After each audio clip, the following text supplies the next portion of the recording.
Hey everybody, David Baird here from Entertainment Getaway TV, and look who I ran into right here in Oakland. This is Pascal from the fucking awesome Bay Area metal band called Cultural Warfare. And you could already see a clip from the Hayward Metal Festival put on by Pete for Bands, and you can see a clip of Cultural Warfare. We'll just start right there. How was that day for you playing with your buddies? And I mean, we had -6, we had Frolic, we had who else was on the bill? Wow, that was a while ago. Go to the YouTube channel on Entertainment Getaway. There's the whole lineup there throughout the day. Man, I mean, you played many shows over the years. Can you give the people some standout shows for you in Cultural Warfare over the years? Venues, other bands that you played with, and all that. Yeah. Metro. I kind of wish that place was still around. Was that what, San Jose Metro? Oh, was no, that that's it? right here in Jack London. Oh yeah, Oakland Metro. Right, yeah, Metro. That place was cool. We played the Uptown. Oh, that was a nice venue. One of the cool places that we played, and we've been trying to get back there, is the Green Room in Placerville. A couple other places. DNA Lounge, been always a banging shows up there. In May, we have on the 29th, we play at the Great American Music Hall. That's gonna be fun. I was going to bring that up. They got a great spot opening for Cynic and Forbidden, and there's one other band on the bill as well. Yeah, that just came out the other day. So. Yeah. So that's great. You guys deserve that Great American Music Hall. Great place to play. Forbidden and Cynic, a lot of history, and that's a great gig. And for a lot of people who don't know, a lot of these bands from the Bay Area go up to North and Reading and Humboldt and Placerville and Cotati, and there's a lot of good metal scene up there that the people may not know about. Ukiah Metal Fest. Ukiah Metal Fest. Metal Fest. We're not on a bill this year. But you guys have played these things made for many years, right? We played here's a kicker about our story. There's like 3 chapters, like 2 different lineups for the band, right? So there was one. The original lineup was me, Billy, Terry, and Kevin on drums, and then got to Kenny. And then after that, Terry and I left, and then Jacques, Kevin, I want to say there was Jacques, Kevin, a guy named Bones, and a couple other cats. Pete Aguilar was also, they had a certain style, and then they kind of went by way of the Dodo Bird, and now we're back to the original lineup. Original songs.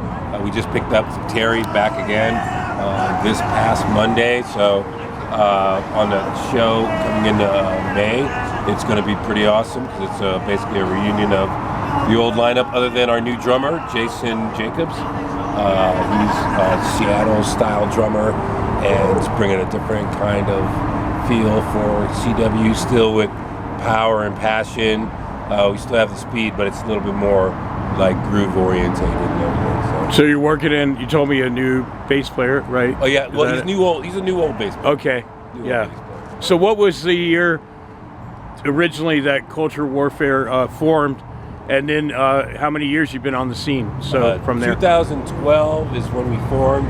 On the scene as since then to now. On the scene from 2012 to CW. That's a kind of a weird story because I grew up in the scene in the 80s and 90s, like late 80s, early 90s. Used to work at the Omni and everything, and got into the metal scene. Actually, Billy, my guitar player, took me to my first show. It was Anthrax and Mordred. So wow. He's my neighbor. The singer in Mordred is my neighbor, Scott Holderby. Yeah, that was like I said, that was one of the first shows that I've ever been to. So let's take it back there because we like to cover the history of the Bay Area. So you must have seen just that great time. I mean, even the funk metal scene with Fungo Mungo, and they used to bill bands like Legacy, with Primus, with Limbo Maniacs, with fucking Exodus. I mean, it was fucking crazy at that point. Lalonde was from Possessed. He was in Possessed for a little while. Yeah. And he went to Primus. In between that, Blind Delusion, Possessed, Blind Delusion. Right. So it's all musical chairs a lot in this thing too. That's what I love about the Bay Area. It's like, there's so much effing history. And it's not just metal music. It's like all music. For sure. From anywhere from. What got me was when I was younger, I used to love Clearance Clearwater Revival, and then come to find out they're from like El Cerrito. And everything, right? from the Bay. I was like, oh, they're some Southern rock shit, and it was like, no, it's Ruby, my roommate drummer. She loves Creed, and she says they're the most metal, non-metal band because she hears like if it could be metal and rocked out. It has that thing going on. They have that vibe, like Yeah. it's gonna be sound kind of weird, but they have that vibe like Acid Bath does. You know what I mean? Yeah. So like Acid Bath hit the scene, and they're metal, but they don't, they don't come across as your typical like thrash death metal band. They got some really good grooves. It's funny you mentioned it because they're going to be playing the Milwaukee Metal Festival with Violence and some others opening, but Acid Bath is like the headliner up there. Right. And they're back after many years, in case y'all don't know. And in case you've been living under a rock, go discover this band Acid Bath. They're incredible. And even the band on Pascal's hat called Clutch. So what about your love for Clutch, man? And other influences that make you the singer you are? So heavy influences would be number 1, 2 vocalists would be Mike Patton and Barney from Napalm Death. Mike Patton, he's my guy. He's the guy for me. One of those kind of people. And I want to emphasize this. I'm a person that doesn't want to meet their heroes, right? Like, don't meet your heroes because you'll be disappointed. But I've never met Mike Patton, but I've met Barney. Talked to Barney. Did you hear that Napalm Death and Melvins are doing a thing together? That's fucking epic for old school guys like us. You know what I mean? Actually, I heard one of the tracks, but it was all like tinny and didn't seem like it was mixed right. So I thought it was going to come out last year, but I think it's coming out this year. I guess it's coming out this year.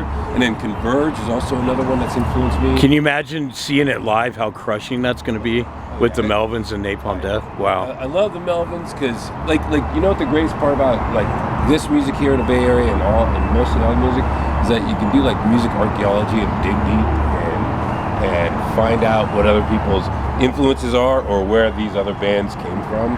Like the influence of like the original Napalm Death, like you had Carcass, you had Godflesh, you had all these other bands spur off from that, and now you got a whole genre. You got so many different subgenres. Yeah. Industrial metal with Ministry. You got prog. You got like Opeth and bands like that, and Mastodon. I'm even into old school New York hardcore like Crumbsuckers, Cro-Mags, Ludachrist, Agnostic Front, those kind of bands. Yeah. But I love my Bay Area thrash and my German thrash. But I'm all over the place myself. Well, I put it this way. To me, metal is an overall kind of thing. Like, it doesn't matter what genre it is. Yeah. Like by mainstream standards, we all suck. Right? We're all like low lifes. It's just the people who try to co-opt what metal is. And what other metal bands you like that, say, local bands that you know or have played with that you want to put a word out for them, and bands that have made it who are worldwide and known around the country that influence you? Well, most of the bands that are from the Bay Area always influence me because it's like, some of these guys have been doing it for years, from Violence to Machine Head to, which is like, Man, we got Skin Lab, we got Forbidden. You got Defiance, Forbidden. Everybody's you got going. Death Angel, you got Exodus. Yeah. You have a lot of the major players that are from here. Yeah. And then but also at the same time, over the years that have been my influences, there's also people that aren't from here, but then they do love coming here and playing. Like Hemlock, for existence. They're, right. Nevada, Las Vegas based. They still come to Bay Area on their own for a long time. And you'll have to agree with me that, man, they have the merch booth of like 5 bands. Oh yeah, it's amazing. I look at their merch booth, I'm like, I want to be like that. That's who I want to strive to be. That's a lot of money. I know, right? Right. So, well, let's get back to Culture Warfare. What albums are online that have you on it, or the old lineup? This is what you're talking about: Bandcamp, Spotify, YouTube. What? They're on. Other than Bandcamp, they're on all the major streaming services, Pandora, Spotify, stuff like that. We have the Rat and Krieg album, Rat and Krieg EP. That was our first EP with Terry, Kevin, Billy, and myself. And then there was, if I'm correct, there's 2 releases under Billy and Jacques and Pete Aguilar, Kevin, and Bones. And also, I want to say Sean Lee Bozarth was also part of that project as well for a little while. And then What do you remember about any time in a certain recording studio or a moment with those guys, or you in the vocal booth laying it down, that you could tell the people on your experience? Or, I interviewed Juan Ortega recently, and he's had a who's who in his studio. So was it any special studio, or you want to give a shout out to? We recorded with Juan, but we didn't release anything because it was like there was a lot of like drama behind that. 'Cause 2 of the members are no longer in the band, right? So, but he's on his stuff, man. I mean, we recorded with him. We have those tracks are online, and they should be up on Spotify as well. The videos should be also. You have some music videos to promote to the people. Give it to us. We have 3 music videos for. Actually, there's more. There's some with the old chapter. I don't remember what the name of the songs or those ones are, but the ones that we did are. There are 3 2 lyric videos and 1 visualizer. One's for Love and Animosity. Yeah. The other one's for Rat and Krieg, and the other one's for Side Effects. Cool. If you ever want to hire a good guy, the guy who did 2 Mannequin Planet live action videos, George Anderson from Down Factor and From Hell. He's a staple in the metal scene, but he's a great director. Who did you guys have do your one visualizer video, right? We actually. Nothing against George or anything like that. And he's a great guy and everything. He's an awesome guitar player. He was a little too pricey for us. Yeah. So we asked around, and come to find out, there's another band that we Hatred that we were talking to, and they had a visualizer by some cat in South America, in Brazil. Okay. This guy named Leandro, and so that guy put together, he was fiery, just like, whoa, he wanted like all the information there as much as he could, you know what I mean? And he helped us out, made these visualizers, sat there and was like, yeah, this timestamp, I want this here, I want that there, I want this there. He did everything. And he did everything. Nice. But what we asked him to do, and they came out freaking great. The visualizer was great. The 2 lyric videos were awesome. So just type that in, Cultural Warfare, on YouTube, and it'll pop up. Krieg, type in Rat and Krieg, type in Love and Animosity, and Side Effects. Cool, man. So what plans do you have for 2026?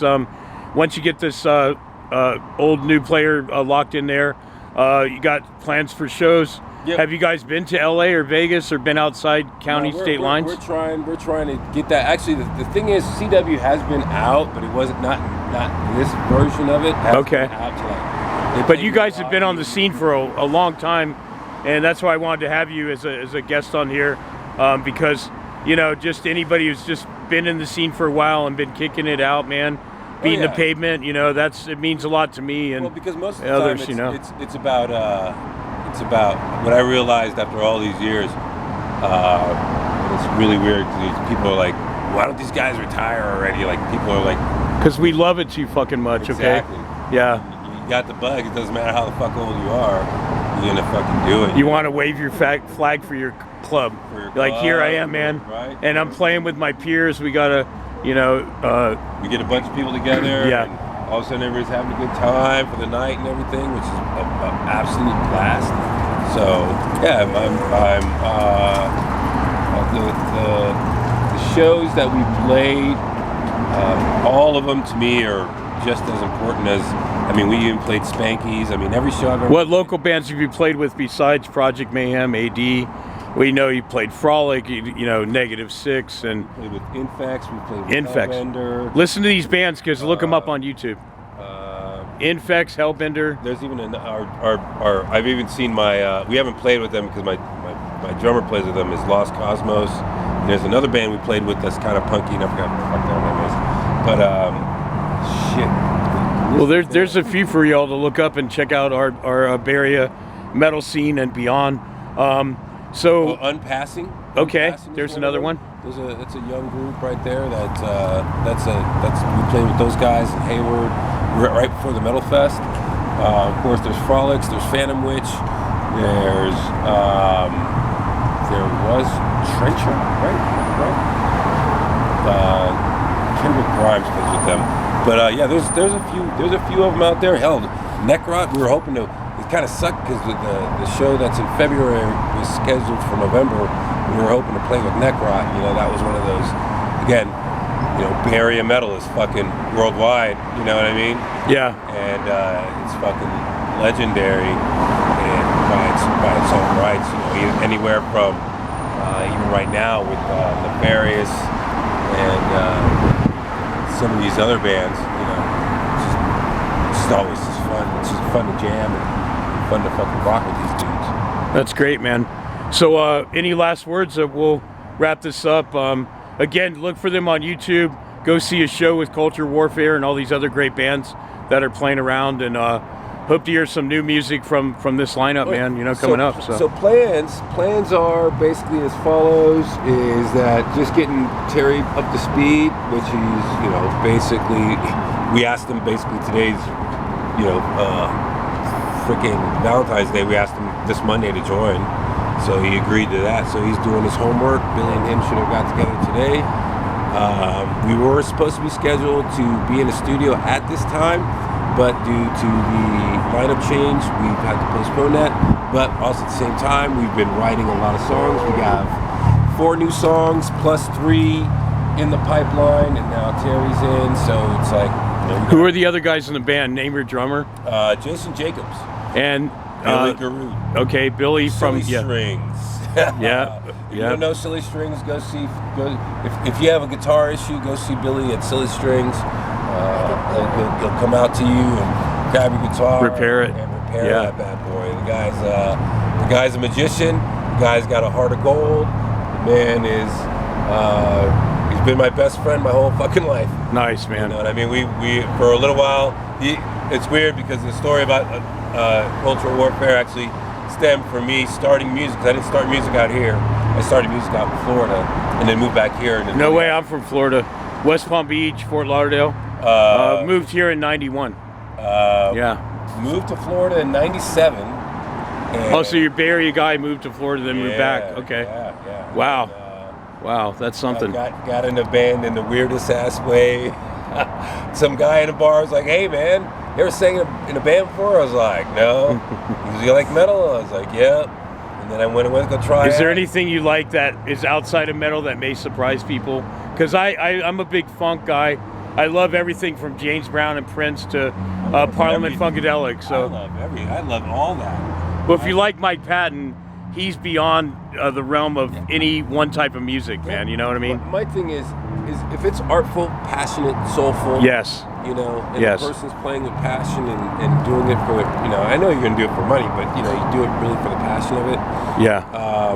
And it sounds good, it's got a good groove, or just got that, like, crazy-ass aggression or something wild. You know, like, there's a band called The Horror, right?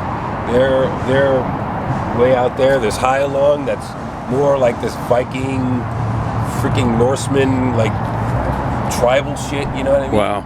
So there's a lot of, you know, like, my wife and I will run the gamut in an evening of. She's wearing a Clutch shirt too, by the way. Big Clutch fans here. Yeah, we'll listen to hip hop. Like, we'll start with, there's one. It's called "Nobody Move, Nobody Get Choked," right? Nobody speak, nobody get choked, and it's by Run the Jewels, right? And it's such the dope ass video. But we'll sit there. Our algorithm starts there, or the band I just interviewed, they name drop Run the Jewels, Oh, yeah. Killer Mike and LP. Oh, yeah. In case you don't know your hip hop, it's man. the best of the best. Yeah, right. That's when hip hop was still lyrical. Oh, it's still which is I, with them, you know, with them, yeah. That shit is still lyrical. Right on. Bringing it on. My hip hop is De La Soul, Tribe Called Quest, Gangstar and Guru, and Pete shit. Rock and CL Smooth. Those are my boys. All that stuff. Yeah. So, but our algorithm, like, it bounces everywhere. This is the playlist. It has peaks and valleys. All right. Right. That's what I'm hearing right here. One moment I will be listening to Old Man Gloom. The next moment I'm listening to Silver Sun Pickups, because, you know, for some reason I like one of their fucking songs or a couple of their songs.